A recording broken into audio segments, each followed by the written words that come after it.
Castro back. We are on location today, BB and I, from our deck in our backyard. Since it's such a nice day, I'm cold though. Don't judge me! It's a little cold. Hopefully you can hear us okay. But we're gonna read chapter 8 today. So where are we? Asked Beverly. Mash kept his gaze forward and locked on the tree. This is where I live. Where? Beverly rotated her head to the left and to the right. Mash pointed at the tree. In the tree. You see those pouches hanging down? It's not as nice as Bushwall's, but it's home. My bedroom is a lot more comfortable than his floor, though. Now I have to meet your parents? Beverly tugged at the bottom of her dress and arranged her bangs over her forehead. You look fine. You look like you could live around here. Which reminds me. He grabbed her arm and faced her. Don't tell my mom you're from the Amaranth. Why not? I'm really not a good liar. Then let me do the talking. She doesn't trust visitors and hates when I talk about the Amaranth. She would be furious if she knew I brought a visitor to our home. A visitor.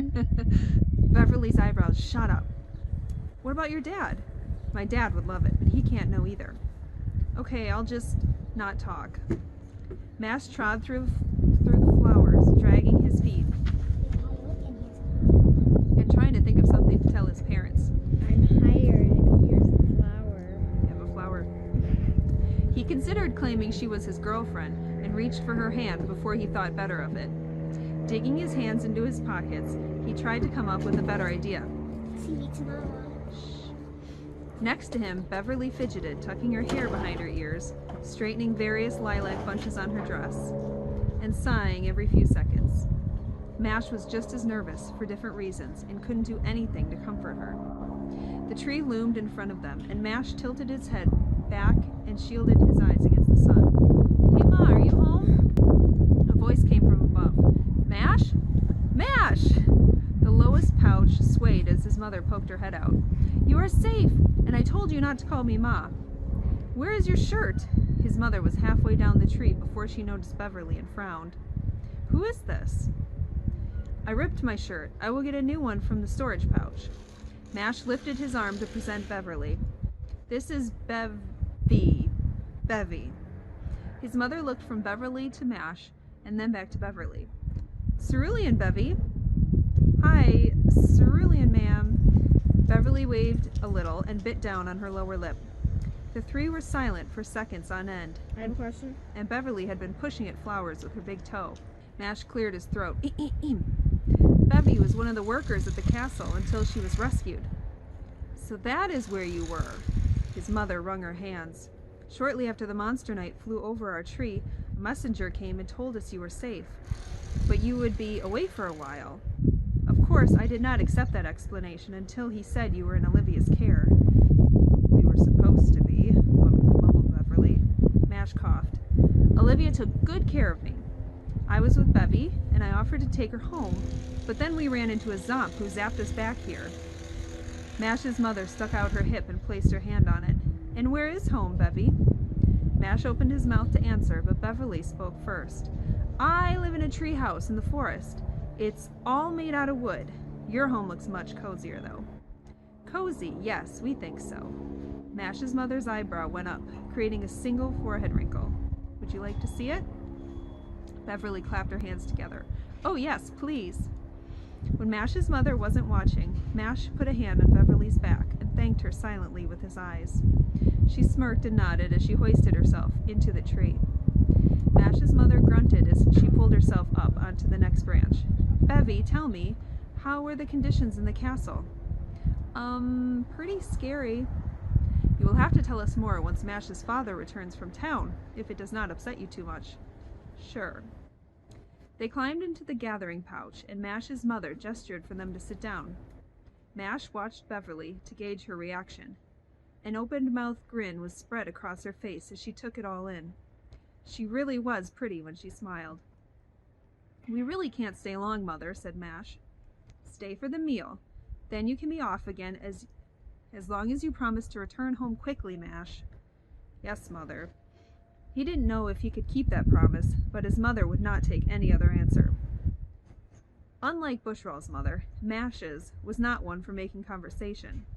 Mash and Beverly sat at the table, sipping fruit juice and staring past each other, while Mash's mother bustled around the small space and prepared the meal.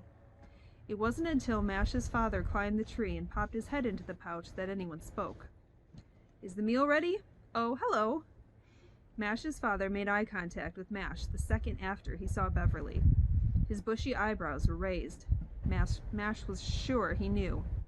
The fact that he said hello instead of cerulean gave him away. Before his father could say anything more, Mash introduced Beverly. "Dad, this is Bevy. She was one of the workers in the castle, and I was helping her get home before we got sent here by a zomp." He said it all in one breath without pausing. Mash's father nodded slowly. "I thought you would have many questions for her," said his mother. He sat down between Mash and his mother, facing Beverly. No questions. I am sure she's plenty overwhelmed already. I'm just glad she's here, safe." Beverly blushed and hid her face behind her cup. When his mother's back was turned, Mash mouthed the word thanks to his father, who tipped his head in response.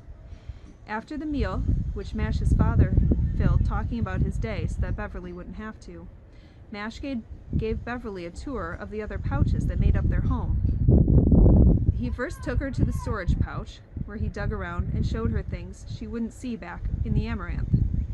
Then they climbed up even higher in the tree to his pouch, while his mother leaned out as far as she could to watch them from the gathering pouch. Beverly crawled into his room first and situated herself on top of his blanket with her legs tucked under her. Mash sat on the edge with his feet dangling outside of the pouch. "It really is perfect here," she said, running her fingers over the stiff fibers of the wall. "I would love it if I had a bedroom outside in a tree like this. It would be a perfect place for reading books." A smile tugged at the corners of his mouth. "That's exactly what I do here." He pulled out his amaranth journal from under the blanket and held it out to her. "That's where I write down everything I know about your land." Beverly carefully opened the book to the first page and turned the next page using only 2 fingers. "Wow, you've really done your homework." He leaned in closer with their heads almost touching to read what she was reading. He was about to point something out to her when he heard a deafening roar that shook the pouch. He grabbed onto either side of the opening so that he wouldn't fall out. "Is that what I think it is?" Beverly cowered and pulled at his blanket to hide under it. His mother screamed and ran to the back of the gathering pouch, making it rock back and forth. "Stay here," yelled Mash. He leapt to his feet and drew one of the throwing knives out of his pocket. "I wish for wings." He began to float, his body parallel to the ground. Kicking his feet like a frog, he wrapped the fingers of his free hand around a branch to propel himself forward. "Mash, no!" His mother hung out of the pouch and reached her arm up to him. Below, his father shot off an arrow in the direction of the monster knight, but the arrow simply lodged into the outer layer of the beast's thick skin. "Mash, get back inside!" His father broke his eyes away from the beast for a second and set his gaze on his airborne son. "No way, father." Mash tilted his weight and flew closer to the beast, but something made him stop short before making a move with his knife. A man was perched on the back of the monster knight. There was a rider, just like what Nautica saw when the monster knight first flew over his house days ago. The monster knight's giant wings beat in Mash's direction, blowing his hair and sending him backwards toward the tree. Mash leaned forward to try to reclaim the space. The man, who had short strawberry blonde hair and a manicured mustache complete with a beard, shouted something that Mash couldn't hear at first. The beast veered sharply, and the man threw himself down against the scaly back to prevent himself from falling. Now the monster's enormous head and beady eyes focused on Mash. "Give us the visitor," the man shouted again. "Mash!" Mash's father was already out of arrows. "I wish for a poleaxe." A large axe on top of a long pole appeared in his hands. Charging at the beast, who was still airborne, he swung the weapon as hard and as high as he could without letting go of it. The sharp metal gashed the monster knight's heel. The monster roared, bucking his rider off. The hot air from the monster knight's breath threw Mash off his course. Before Mash or his father could react, the man fell to the ground. The monster knight advanced toward the tree, ignoring Mash and the other 2 men. The monster knight thrust his head into the storage pouch, ripped it from the branch, and threw it to the ground.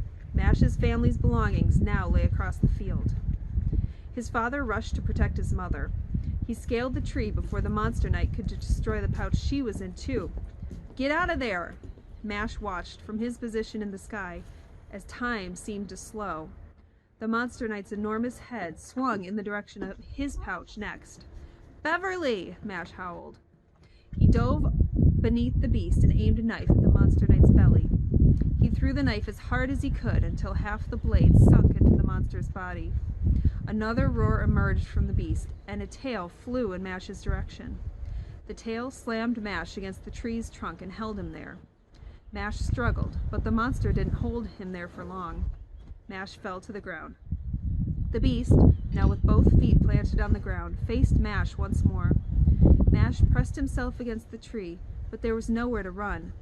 The monster knight let out one last roar, his breath smelling of rotting fish, and then crashed his tail into the trunk right above Mash's head, and then flew away. Mash clapped his hands over his ears and squeezed his eyes shut as his ears pounded painfully. Mash's father said something, but it was garbled and sounded like they were underwater. Mash rubbed his ears but kept his eyes shut. His father touched his shoulder, and Mash opened one of his eyes. "Are you all right?" Mash's father spoke slower and louder the second time, enunciating each syllable. Mash moved his head side to side and squinted again. He was alive! Mash's father helped him to his feet and gestured over his shoulder in the direction the man had fallen from the monster knight. Mash followed his father to the spot where his mother stayed behind, to clean up some of the damage. When they were close enough to see the man, Mash averted his eyes in disgust. The man had been thrown against the tree before he fell to the ground, and a sharp branch was lodged below his ribs. Mash collapsed to his knees and dry heaved. When he regained his composure and a bit of his hearing, he asked, "Do you know who he is, Father?" "I do not. He looks to be someone who works for the king and queen." While Mash and his father wore a shirt and shorts woven out of grass and leaves, this man wore a tunic made out of linen that was dyed blue. It was similar to the one Bushraw wore when they first met. Mash's father touched the hilt of the dagger attached to the man's leather belt. The decorative dagger handle bore an etched image of a royal crest, a merman and mermaid with long hair that they seemed to share, and two tails with the fins crossed on top of one another. But that doesn't explain why he was riding a monster knight. I didn't think mermaids and the monster knights were allies. They're not. Mash coughed and covered his mouth before anything came up. Nautica would have mentioned that. "I need you to help me dig, Mash. You don't have to touch the body, but we need to bury it. We cannot just leave him here." Mash rubbed his ringing ears again. "Why do we have to do anything for him? He was trying to kill us." "Monster knights don't like people, Mash. If it wanted to kill you, it would have. It was looking for something." "Beverly." Mash tried to run to the tree, but his shaky knees brought him back to the ground. He touched the back of his head and saw more blood on his fingers. His eyes rolled back into his head, and Mash passed out. That was the end of chapter 8. It got a little tense there, but the adventure will continue in chapter 9. Thanks for watching.